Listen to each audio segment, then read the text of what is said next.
Alright, so I'll be interviewing my dad, Ronnie Lewis, and here we go with the first question. So, how was life for you growing up in Mississippi? Growing up in Mississippi, Cameron, was very difficult. From the time as a kid, I recall, I remember as a kid in 1963, I was about 4 years old. I kind of started vaguely my life. When I was younger than that, I remember my mom from I guess I would say from 61 or whatever. I wasn't over sure the year. I remember my mother used to give me baths and everything, and you know how to use the bathroom and everything. She used to give me baths in a little tub. I grew up in an old house that my granddaddy Houston Lewis had built back in 1920 something, might be 28 or something around that year, and he was assassinated in 1930 for no reason. My thing is hearing so many stories about him, what he had accomplished and everything to save his family, was very difficult for me to hear all my life. I just remember they used to talk about all the time. My mom, my dad, them all, and the others telling me about my dad didn't have a father really because his father was assassinated around 1930, so he was only 8 years old when it happened, and so he basically grew up around his sisters, his older brother and his sisters. During his years between my granddaddy got assassinated in 1930. From the year 1930 up until I recall I was born, different stories that happened. I remember my dad was telling me about my mom and dad how he used to have to walk to school, and when I was a kid, walking to school, and how they used to kids they would have just ride the bus, and the kids would come by and they make fun of them as they make fun of them what they would be doing, how they were walking and then waving by and everything, and it was very tough for them at the time. But one thing when my mom and my dad always said they had kids, a lot of the kids at around those early part of years, they never get a chance to go to school. A lot of them had to work. But when my mother and my father married, their mission is to make sure their kids go to school to get a good education.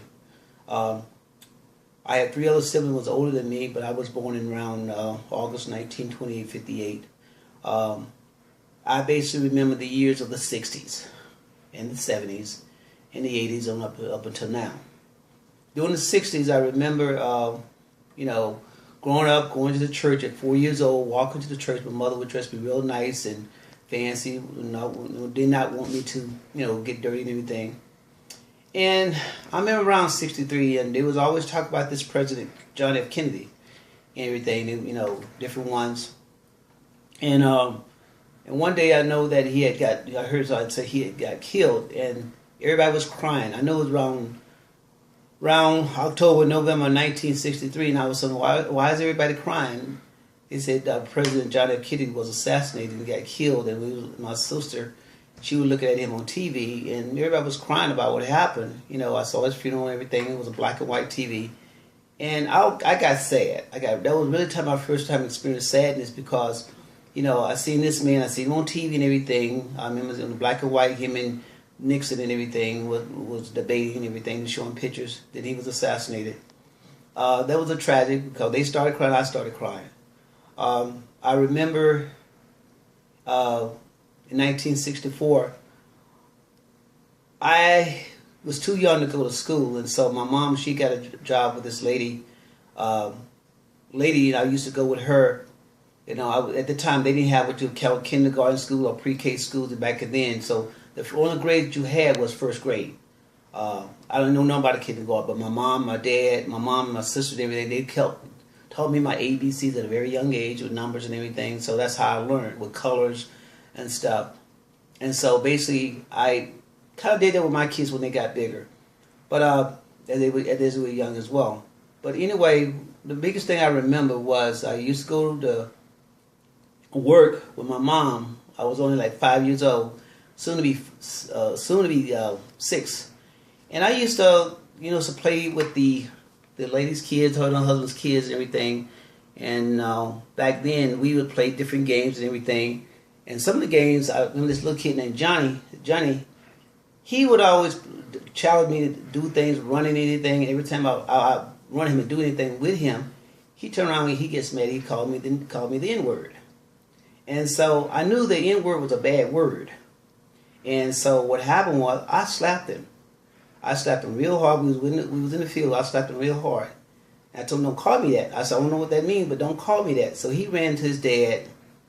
Dad, he hit me, and he was crying. And then my mama came out of the house. She said, what did he do? I said, Ronnie, what did you do to him?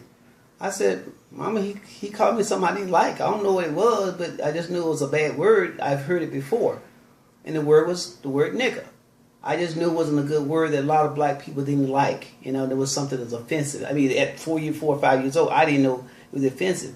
And so his father, well, he was upset, but he said, well, he didn't hurt him that bad. But, you know, and then what happened after that, because after that incident, I had nobody to play with, because Johnny, the older brother, we played together and everything, but we all, you know, played together. But when that happened to me and Johnny, so they took him away and took him to his grandmother's house instead of being around with me. And Mr. Rignan really liked my mom as working for him as a maid. And so they didn't want to lose her because she was very good, hard work and everything. So I basically grew up being there along with her and everything until first grade. But around, you know, as growing up as a kid, you know, we lived on a farm on my granddad's property. I remember working, had my mom in the field, setting out sweet potatoes and corn and stuff like that. As a youngster, you know, everything, they told me, well, stay out of the way of this, but if we want to watch what you do. And that's what I did. You know, watch my dad plow a mule and everything. I would help hook the mule up and everything to the plow and everything, try to, and they told me to watch getting kicked.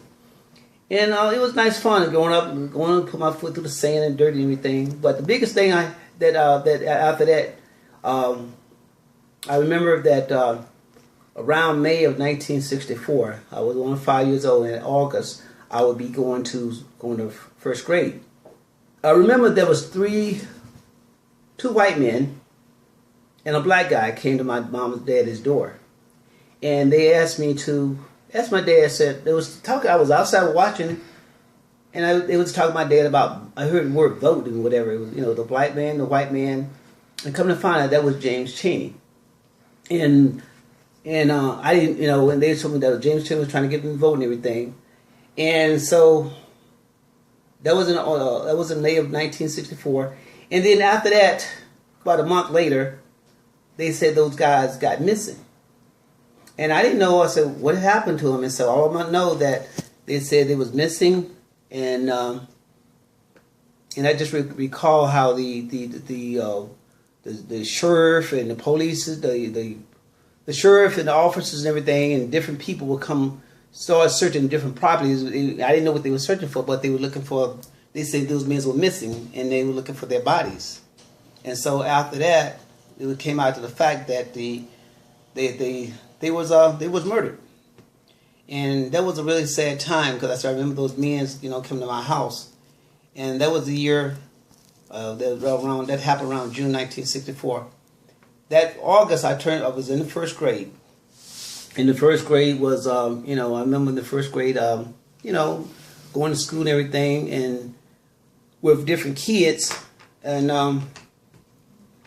what happened was that at that time, that I remember there were the kids on white buses, kids on black buses, and then what they would do is they would use a bird, a finger like this, and we all do it back listening like that. You know, it was just a big issue. And seeing things like that as growing up, you know, really bothered me a lot.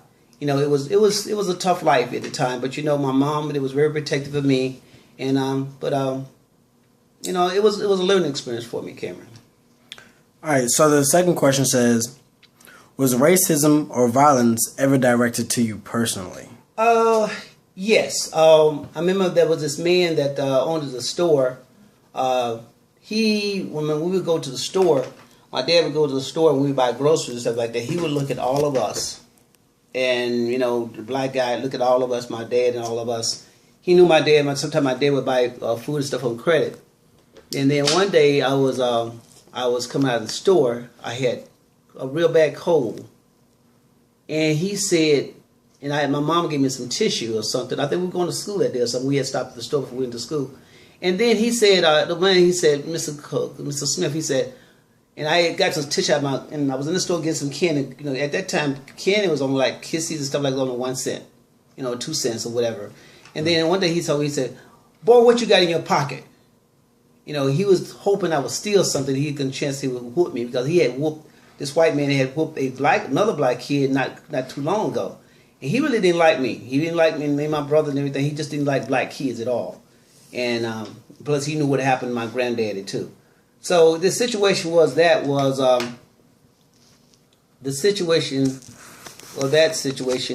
just pulled out my tissue and showed it to him, very respectful. And I told my mom about it. So my dad about it. So I don't want him to go up to that store anymore. But that was, at that time, that was the only store we had to deal with. But seeing the violence, Cameron, at that time, I remember some of the stories about, back in, they were talking about the civil rights movement, where we saw Magnum X. Magnum X would be on TV making talks and everything about against white people, how they treat black people. And I remember as we used to go to school bus, we went to a separate color, went to the black school and white school. I remember when we would